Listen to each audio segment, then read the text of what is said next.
I hope we don't have to do the war, but we may have to give them another big hit. We may have to give them another big hit. I'm not sure yet.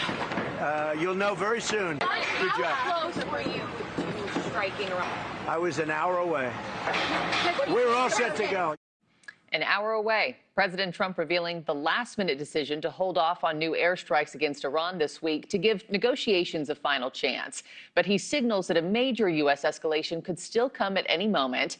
Iran is refusing to budge on its nuclear program and is once again calling for U.S. reparations for war damage, among a list of other demands. I want to now bring in retired U.S. Air Force Lieutenant Colonel Bernie Flowers. Colonel Flowers, good morning to you, sir. Thank you, as always, for being here. So the president says Iran may need another hit from the United States, but you have all these Gulf allies that have signaled caution to let these talks play out first.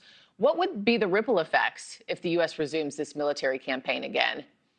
Marky, thanks for having me and thanks for asking. There is a lot of possible blowback within the Middle East area for all those countries, those Gulfy countries like Oman and UAE. You know, there was a strike, a drone strike on one of the nuclear plants there. So they got more to lose than we do. They don't have an ocean between them and the Iranian enemy. But the bottom line is the president is pursuing a peace through strength strategy. He's doing what's needed to be done. The Iranians are a tough nut to crack, but the issue of the day is we can't afford to have a nuclear weapon anywhere in the world controlled by people like that are just religious fanatics. So what's it going to take to crack them, though? You know, I've seen all these reports that it's costing them some $500 million a day just with, the Strait of Hormuz being blocked off, these dueling blockades. I mean, surely their economy snaps at some point. First, at what point do we see that happen? Well, here's the thing.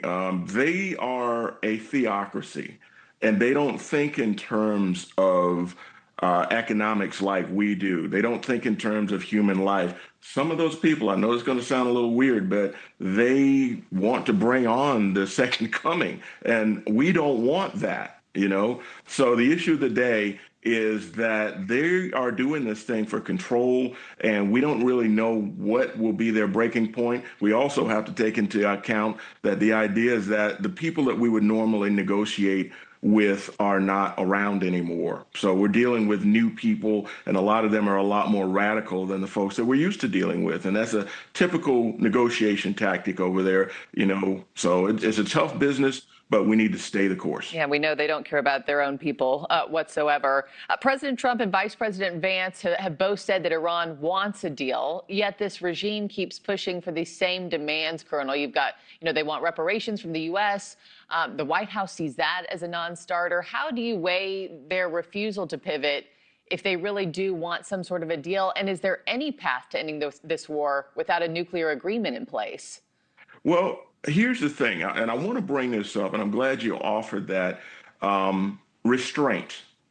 I can tell you that we have non-nuclear capabilities that would create a lot of havoc over there. The president has those things at his disposal. He just hasn't used all of his arsenal yet. And some of those things would be catastrophic upon the population over there. You don't just want to indiscriminately kill people. You want to keep as many lives alive as you possibly can. And he's got the power of life and death right now. And a lot of people that haven't been in the military don't seem to understand that. So, and explain that. What do you mean about tools that he has left in his arsenal that he hasn't used yet? What exactly does that look like, sir? I'd hate to bring that up because I would probably get in trouble. I'm just telling you that we are very, very, very well equipped, a lot more than a lot of people know. And with those tools, are you talking about civilian populations being threatened?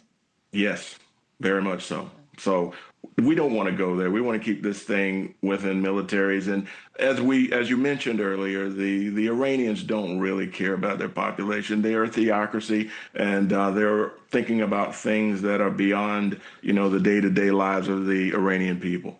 Lastly, just before I let you go, Iran has obviously called for the Strait of Hormuz, an end to this blockade, but they've also set up this new authority to maintain control of this corridor. What about our troops, sir? I mean, do they just stay there stationed in the strait in the region indefinitely until some sort of resolution is reached? Unfortunately, yeah. Some of those deployments can go well over a year. I think was it the George Washington that just came back into Norfolk, and they went to Venezuela and they went to the Middle East. So those sailors have been on the water for a very, very, very long time, more than a year. And so a lot of military people make sacrifices that people never even know and don't understand. But yeah, they could be there for a very long time. And there's more than one aircraft carrier. There's about 11 of them, if I'm not mistaken. And we can send more if we have to. So we'll just rotate them in and out until it's over. Well, we thank them for all that they do and waiting on the front lines for us. Lieutenant Colonel Bernie Flowers, always good to have you, sir. Thank you. Thanks for having me. We'll see you next time. Well,